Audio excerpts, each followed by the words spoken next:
بسم الله الرحمن الرحيم. هنتكلم النهارده عن شركه بتعمل ربح من على النت بطريقه كويسه جدا. هي ان انت بتعمل عمليه تقييم للمواقع عن طريقها هي، يعني من الاخر هي وسيط. الشركه معتمده هي ومتاسسه في 99، لها اسم ولها مكان ولها شغل. هنبدا ندخل على الشركه دي وندوس ندخل هنا. تمام، انا بجهز الشغل عشان اوفر وقت. الشغل ده هنا باجي اكتب هنا الشركه، بدخل على الموقع نفسه. الموقع ده بيقول لي انت كل ما هتقيم موقع عندي، تمام، انا هديك $10. طب ازاي ابدا اقيم الموقع ده والكلام ده كله؟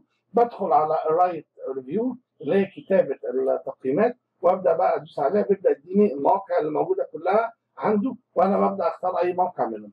تعال نختار اي موقع منهم. طب اللي هم دول موجودين؟ لا، بيقول لك سي مور برودكت. طبعا انت عندك حاجات كتير جدا ممكن يعني بروديوس ولا ايه. طب انت عندك حاجات كتير جدا ممكن كمان الشركه دي، الموقع ده او الموقع ده او الموقع ده، شركات او مواقع يعني. هي شركات عامله مواقع طبعا او مواقع بس. دي حاجه ايه بترجع ايه احنا مالناش دعوه، احنا كل اللي هنعمله التقييم عشان ناخد ايه ال $10 بتوعنا. طيب نعمل الكلام ده ازاي؟ تعال نختار شركه مثلا زي بروجكت مثلا سنتر، دي اول واحده. تعال ندوس عليها هنا. اديتنا ايه؟ بيدخل هنا بيقول لي ايه؟ بيقول لي اديني اول حاجه اسمك، واديني هنا اللاست هنا ثاني حاجه. تمام، وبعد كده بيديني هنا الايميل. تمام، انا هطلع بس شويه كده، او ده كل حاجه هنا. بعد كده يديني هنا الايميل بتاعي. تمام، بعد كده يديني هنا الجوب تايتل. تمام، اللي هو الوظيفه بتاعتك. بياخد البيانات بتاعتك يعني. انت بتتبع ايه؟ اسمك بتاعي هنا. تمام، اندستريال الصناعه هنا. يعني بيقول لك انت صناعتك انت شغال ايه في مجال مثلا تصميم، مثلا زي دي ديزاين مثلا، education مثلا، ميجرمنت مثلا، مدير تعليم مثلا، اي ليرنينج، مدرس، الكتريكال كهرباء مثلا، الكتريكال مانيفاكتشر تصنيع كهربي، انت انترتينمنت مثلا ترفيه. فانت بتختار اي حاجه، تقول مثلا ديزاين هو التصميم. تمام، وبتيجي طبعا هنا باي اسم، مثلا هنا بكتبه مثلا اسمي، اسم الثاني اهو، كتب لي الايميل كان على طول هو اوتوماتيك. تمام، هنا عندك شوف هنا الوظيفه، بكتب اي حاجه طبعا. برضه هنا دي بكتب اي حاجه. تمام، اي بس طبعا انت مش بتكتب اي حاجه، ده انا بس بعمل كده عشان انا ما ينفعش اسجل يعني تاني والكلام ده كله. يقول لك هنا انت بقى انت مع حد ولا مع نفسك؟ ولا مع حد، معاك شركاء، معاك ناس هنا 2 10 موظفين، عندك موظفين 2 10 الكلام ده. لا، انا بشتغل مع نفسي. تمام، بعد كده بيقول لك هاو تو هاو لونج هاف يوز سوفت وير، ايه اطول وقت او فتره انت بتعملها او بتشتغلها في موضوع السوفت وير دوت. انت على طول طبعا في حاجه زي كده بيقول لك كم مره بتستخدم البرنامج ده. طبعا برضه ده مهم جدا. وانت بتيجي هنا مثلا بتكتب مثلا انا بستخدم البرنامج ده من امتى؟ مثلا من 6 شهور. ليه من 6 شهور؟ ليه ما كتبناش مثلا من سنه؟ بستخدمه في سنه واثنين. من 6 شهور عشان تبقى حاجه قريبه في ان انت آه لسه اول مره تفتح الموقع ده. وطبعا هتفتحه مره الثانيه والثالثه عشان التقييم بتاعك يكون واضح ان هو ايه، مش تقييم اي كلام، عشان يبدا يبعت لك ال $10 وما يلغيكش ايه من الموقع. طب بيقول لك هنا ايه كمان؟ بيقول لك هنا هاو كنت يوز اوف سوفت وير، كم مره بستخدم البرنامج. طبعا بيقول لك هنا ما هو دورك في استخدام هذا البرنامج. دورك في استخدام البرنامج ده هنا ايه؟ دورك في نشوف دي الاول عشان نستخدمها بس. هنا انت كل بتدخل كل قد ايه هنا السوفت وير دوت، مثلا يومي او اذر اي حاجه، اكتب له اذر عشان اعرف انت بتدخل كل قد ايه. تمام، بيقول لك هنا ما هو دورك في استخدام البرنامج ده. وات يور رول ان يوزنج سوفت وير. بتقول مثلا هنا اي ام يوزر، انا مستخدم، او اي ام ادمنستريتور اللي هو انا مسؤول. تمام، او تقول له مثلا في الاخر انا تابع للفريق، اي ام اوف تيم، انا تابع لفريق معين. فبتقول له لا انا مثلا مسؤول عن، خلاص انا هنا اي ام يوزر هنا الكلام ده كله، يعني انا مستخدم. طيب الصفحه الثانيه، طبعا احنا الصفحه الاولى لما رحنا عندها كده نرجع بص نعمل ايه في الصفحه الاولى. نلاقي هنا من 1 ل3. نعمل نكس هنا، هنلاقي هنا من 2 ل3. هم 3 صفح بنسجلهم وبنبدا، وخلص الموضوع على كده. طيب نبدا نسجل هنا. بيقول لي هنا اوفرول كواليتي، الكواليتي بتاع الموقع ده ايه رايك فيه؟ ياخد 4 ولا 4 نجوم ولا 3 نجوم ولا ياخد قد ايه؟ طبعا انا ما اعرفش، فانا هعمل ايه؟ فانا باجي هنا بمنتهى البساطه كده، باجي اخد الاسم دوت، اخد الاسم ده براحه كده، واجي اعمل هنا ايه؟ بقول له انا عايز التقييمات بتاعت الكلام ده. هروح لمين؟ هروح لجوجل وهوريكم هعمل ايه دلوقتي.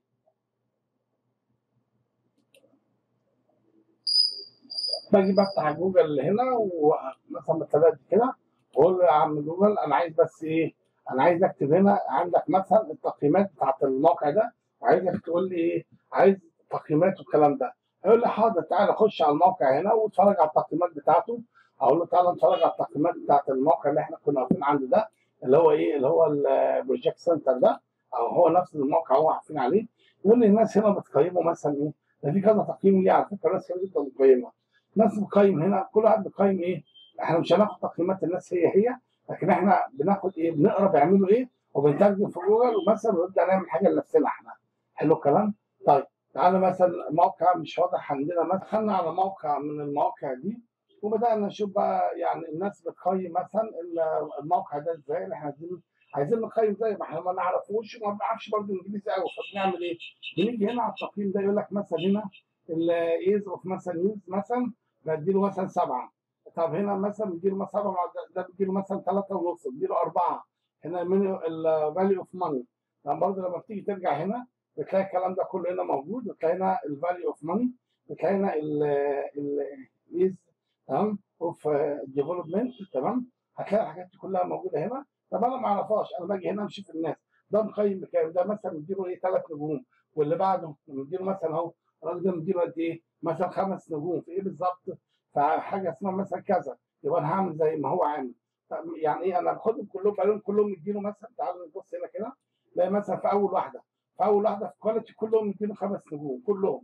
ماشي خلاص. طب في جزء مدي 3، في الثاني جزء مدي 4، خلينا في الاربعه تمام، وهكذا. يبقى انت بتتفرج هنا وبتبدا.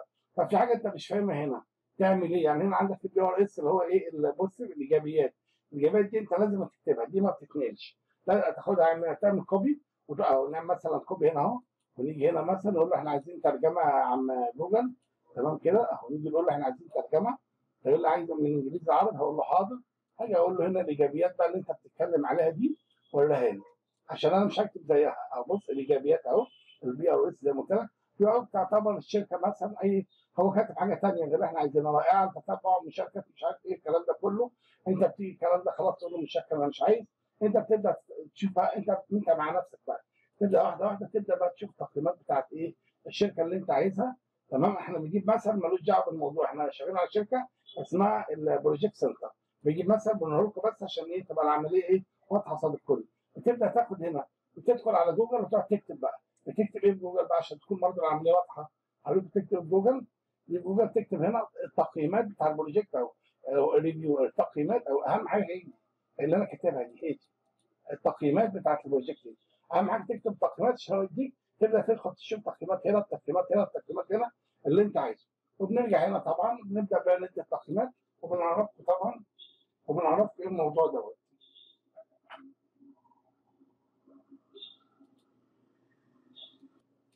قلنا اول واحده طبعا اللي هي الجوده طبعا، الجوده الشامله. قلنا ثاني حاجه سهوله التعامل اللي هو الايز اوف يوز طبعا، سهوله التعامل طبعا الموقع والكلام ده كله.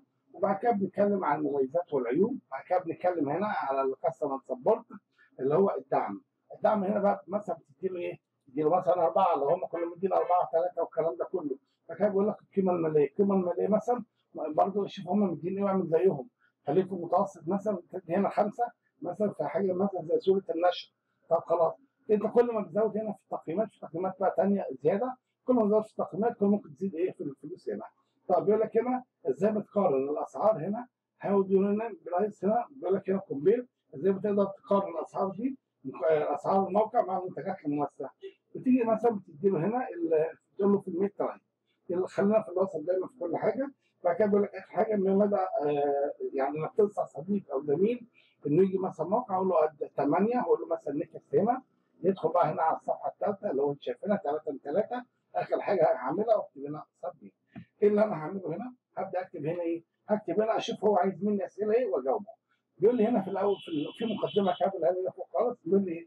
بيقول لي ان مشارك البرامج بحاجه لمساعدتك في هذه المراجعات في اتخاذ القرار. يعني ايه الكلام ده؟ لو السوفت وير باي نيد هو محتاج مساعدتك. يعني انت كل حاجه بتكتبها يبقى ايه؟ هي بتساعده هو، او التقييمات دي بتساعده هو.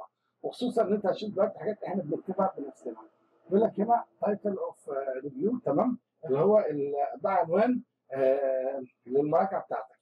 العنوان اللي انت عايزه مثلا اكتب اي حاجه مثلا، بس انا اكتب بالانجليزي طبعا. تمام، نكتب بالانجليزي.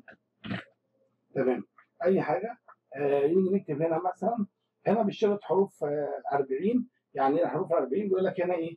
البي ار اس اللي اتكلمنا عنها من شويه، والسي او ام اس اللي هي الايجابيات والسلبيات.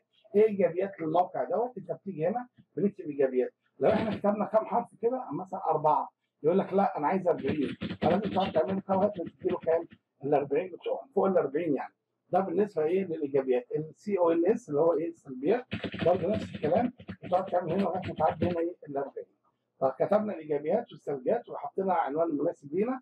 يقول لي بعد كده ايه؟ صف تجربتك العامه مع اسم البرنامج. صف تجربتك العامه مع اسم البرنامج اللي هو مثلا ايه؟ يعني ايه؟ اللي هو ديسكريبت يور اوفر. ماشي خلاص، احنا نوصف التجربه العامه دي باي حاجه احنا عايزين نكتبها، اي تجربه. طب بيقول لك اخر حاجه بقى، هنا did you switch from another. طب هل قمت بالتبديل لمنتج اخر؟ فانت تقول له لا، وهنا بايثون سميت ريفيو. ماشي خلاص، انت خلصت هنا كل حاجه. وبتقول هنا سبميت. سبميت ده بيجي هنا يقول لك ايه بقى؟ بيبدا هنا يكلمك انت بتكمل بقى هنا انت مع نفسك. انا مش المفروض هكمل لك كل حاجه. انا لازم برضو ايه؟ لازم انت تكون بتعتمد على نفسك في حاجه معينه. هو كده اتاكد ان انت اللي عامل الشغل دوت. طبعا سجل خلاص الايميل بتاعي وخد اللي انا كتبته كله للشركه. خلاص خلص الموضوع على كده. انت هتقدر تدخل مواقع كتير جدا وتبدا تعمل مره ده ومره ده ومره ده، وتقعد تعمل بنفس الطريقه. وكل ما هو هيوافق لك على التقييم هيبعت لك في حسابك 10 دولار، وهكذا وهكذا. ممكن تعمل لك في اليوم 3 4 5 تقييمات، طبعا حسب وقتك. لو وقتك كسب ما يسمعش كفايه تقييم في اليوم. بس ان شاء الله يعجبكم الفيديو باذن الله، تربحوا منه ويكون خير ليكم. وعجبكم الفيديو ما تنساش في اللايك والشير. وشكرا لكم وربنا يوفقكم.